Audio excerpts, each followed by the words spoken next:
All right. Obviously, a disappointing way to start the season there for us. We just have a 17-6 lead and then see it go the way it did there in the fourth quarter. We said going into week one that the team that would make the least number of mistakes would win the game, and unfortunately, we were on the wrong side of that. We made too many there late in the game, myself included. There were a number of things that I could have done better, a number of things that a number of guys could have done better. When you look down at the stat sheet and you see 12 penalties, that's got to get cleaned up in a hurry, and yet we've been saying that all training camp as well. So, we'll find a way to get that done. It's going to be a collective effort. No one's pointing fingers. Statistically, I really think the defense did a really good job up until the very end.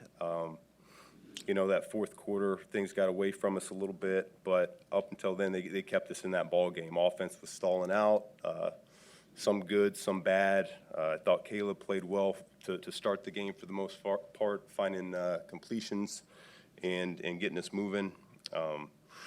We weren't good enough on third down or fourth down as the game went, which we knew that was a good team on those downs. And then, of course, when you have the penalties and hard to establish the run game quite like we wanted to, it felt like we were behind the sticks most times. So second and long and third and long was where we lived, which was a struggle for us offensively.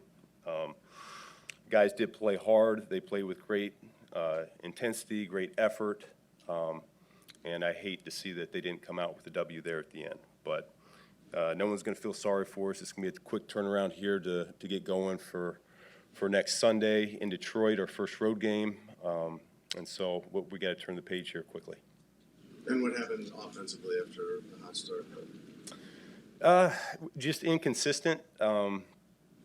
We felt like we were gonna get some completions to get us going there, get the ball in our playmakers' hands, and it was those were a little bit harder to come by. I thought Caleb did a good job working the pocket there early in the game, and then the running game just I didn't feel the rhythm as I was calling it. There was some good and some not quite so good. It didn't seem like we were all on the same page at the whole time. So, like I said, that's a reflection of me as much as anything else, because what we said, as long as we were communicating the mic point and we're on the same page, we'd be just fine this game. What about Caleb throughout the game? What happened with this game where he's 10 for 10 and then 8 for his next 20? Yeah. I thought he started off really well, and then I don't know. I'll have to go back and look at exactly where those incompletions came in, but it certainly felt like it dried up a little bit, and probably a credit to Flores and the Vikings as well, making some adjustments on their end, because some things tightened up as well. And when you guys were getting the run game going late in the third quarter, I think it was first and 10 at their 24, and then you had the holding, intentional grounding. How would you describe the way that whole drive to kind of go from a chance to put them away to missing the field goal, how that kind of maybe deflated things?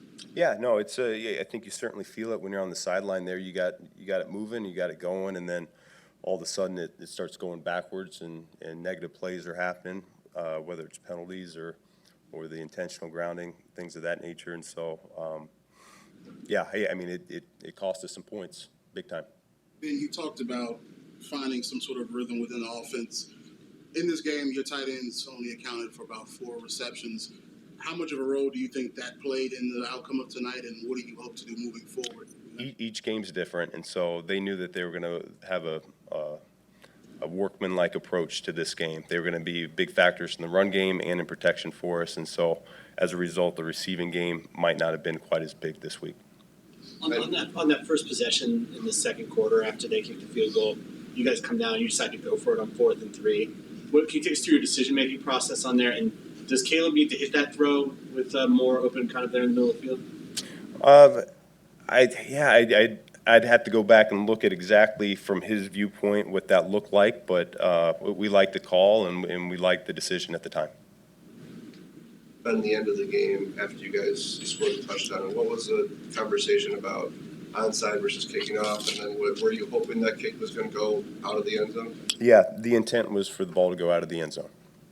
And was there did you guys consider onside kick? I mean, how did that? Yeah, it did. We felt like if we had kicked it out of the end zone and gotten the 3 and out that we got, we would get the ball back with around 56 seconds. Thanks, guys. Thank you.